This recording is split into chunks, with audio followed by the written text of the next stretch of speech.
Hi everyone, this is a technical analysis on gold. Let's start with a fundamental overview first. Gold erased last week's losses in just a couple of days. It's unclear what was the catalyst though. I can cite the usual dollar weakness, safe haven demand reasons, but those don't help with market timing.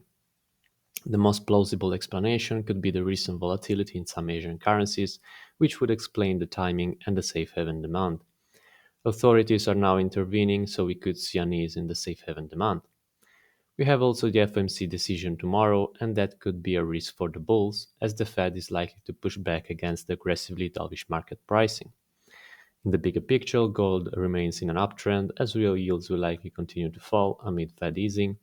But in the short term, more positive news on the tariffs front and the hawkish Fed could trigger more downside as the market readjusts to new conditions.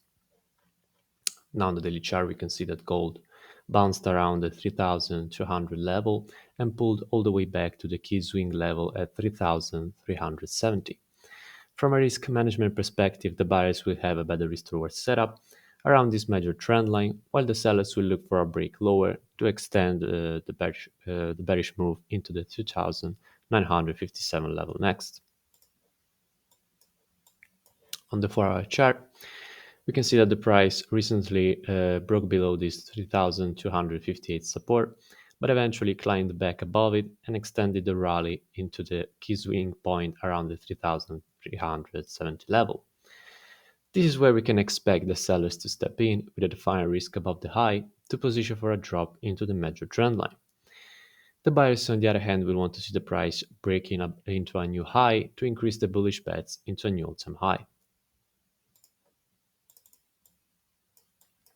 On the 1 hour chart, we can see that we have this minor upward trend line defining the bullish momentum.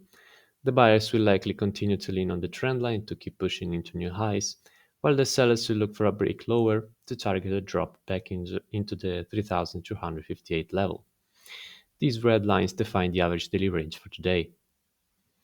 For the upcoming catalysts, today we have the Trump Carney meeting. Tomorrow we have the FOMC rate decision, while on Thursday we get the latest US jobless claims figures.